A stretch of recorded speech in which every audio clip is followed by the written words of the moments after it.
আমার ছেলে আমারে বুঝাইতেছে, ঠিক আছে? আমার ছেলে আমারে পড়া বুঝাইতেছে, পড়া শিখাই দিতেছে। আমি আপনাদেরকে দেখাইতেছি। ওই যে দেখেন, ওই কিভাবে লেখাপড়া করতেছে আর এগুলো আমারে দেখাইতেছে, আমারে পড়াইতেছে ওই। তো সবাই আমার ছেলের জন্য দোয়া করবেন। এটা যোগ করতেছিস কেন আবানি? এটা যোগ হইব না, তো এটা ফুরন হইব। বাংলা বাইর কর। তো এই তো এসে আসলে যারা প্রবাসী মারা আছেন, যারা প্রবাসে থাকেন, তাদের কপাল এরকম, বাচ্চা কাচ্চারা এরকম মোবাইলে পড়াইতে হয়।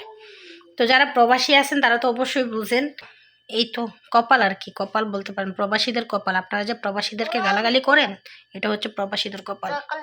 এই যে দেখেন বাংলা বই বাইর করছে, আর ক্লাস 3-এর বইগুলো এখন ট্রাফ হয়ে গেছে। ক্লাস 3-এর যে বইগুলা, এই বইগুলা ট্রাফ না। অনেক খুশি। হ্যাঁ, আমার নাম রাজু। আমরা বই পড়বো, আমরা মজা করবো।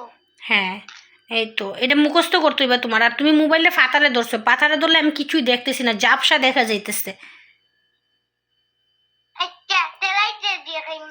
আচ্ছা রাইতে দেখাও। আর এখন ওই যে ফুরন্ডি কইছি না আম্মা, ফুরন্ডি বুঝো।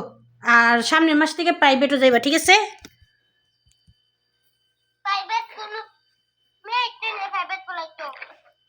লাকির কাছে যাইবা আগে প্রাইভেট পড়তে।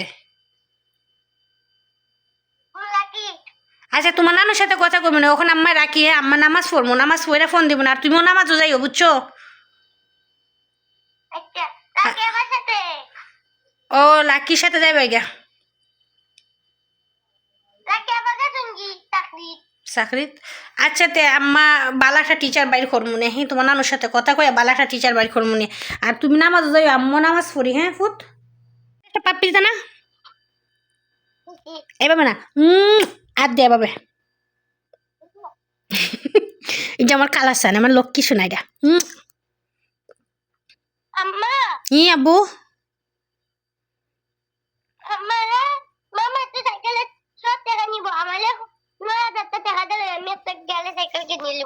ওফুত আগে আমরা বাড়িতে বানাইলাই। তোমার সেইদিন সাইকেল দিছি, তোমার নতুন সাইকেল সেইদিন দিছি। এরপর তোমার স্কুটি জুতা দিছি। এরপরে তোমার লাগি রুফার চেইন বানাইতেছি, আংটি বানাইতেছি। এতটা একেবারে আবু হানিফ। তোমার লাগি সোনার হার বানাইছি, তোমার বউর লাগে কানের ফুল বানাইছি। একেবারে আবু হানিফ সপ্তাহ নিয়ে গেতাছ তুমি। ও বাবা গো, তোমার জন্য আম্মা কি না করি কৌছে, কি না দিছি আম্মা তোমারে কৌছে। তুমি যে দুষ্টামি করো, এই কিস্তি যদি ক্লাস 4-এ উঠতারো, তুমি সাইকেল পাইছো। এবার তুমি যে সাইকেল করবে এই সাইকেল আম্মা কিনা দিব। দিমু তোমার গিয়ারের যুগে। তুমি কিস্তি খালি ক্লাস 4-এ উঠো, মন লাগায় 4-এ ক্লাস 4-এ উঠো। আরে বাবা রে, 5-এ উঠলে ফোনটা চালানোর সময় হয়েছে তোমার। আচ্ছা দি মনে যাও। ওকে ওকে, আচ্ছা রাখি আম্মায়।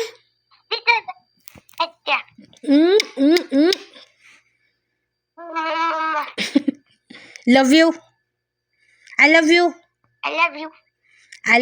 I love you too. Tata. আসলে বাচ্চাদেরকে এভাবেই পড়াইতে হয়। আপনারাও চেষ্টা করবেন বাচ্চাদেরকে না কোনো শব্দ না। বাচ্চারা কখনো মানতে রাজি না তোমার কাছে টাকা আছে কি না আছে, বাচ্চারা এগুলো বুঝে না। বাচ্চাদেরকে আশ্বাস দেবেন যে সবসময় আমি চেষ্টা করি আমার বাচ্চাকে, সবসময় আপনারা দেখতে পাচ্ছেন আমি যতটুকু পারি আমি পড়ানোর চেষ্টা করি। আর সবসময় চেষ্টা করি আমার ছেলে যখন ভালো একটা রেজাল্ট করবে আমি তাকে সবসময় বলি যে তুমি ভালো রেজাল্ট করলে এটা দিব ওইটা দিব। তো এবার যখন ভালো রেজাল্ট করছে আমি ওকে বলছি যে রূপোর চেন, রূপোর ব্রেসলেট, রূপোর আংটি দেবো। হ্যাঁ অবশ্যই আমি সেটা অলরেডি বানায় ফেলছি, জাস্ট অর্ডারটা যদি হয়ে যায় আমি ওটাটা নিয়ে আসবো। দেন এবার বলতেছে সাইকেলের কথা। অবশ্যই আমি বলছি যে ক্লাস 4-এ যদি উঠতে পারে তাহলে সাইকেল দেবো। মানে ওর আশাটা থাকবে যে আমি ক্লাস 4-এ উঠতে পারলে আমার আম্মু আমাকে সাইকেল দেবে। তো সবসময় বাচ্চাদেরকে এই আশ্বাসটা দিয়ে বড় করবেন, তাহলে বাচ্চা ভালো হয়। আর আমরা প্রবাসীদের তো আরও টেনশনের শেষ নাই, কারণ আমরা যদি পাশে থাকতাম তাহলে আমাদের বাচ্চা ও যত্নে অবহেলায় বড় হইতো না। আমরা পাশে থাকলে হয়তো আমাদের ভালোবাসায় বড় হইতো। তো আমাদের বাচ্চাদের জন্য, প্রবাসীদের বাচ্চাদের জন্য সবাই দোয়া করবেন। আর সবার বাচ্চারা শুভকামনা রইল। বাবাই।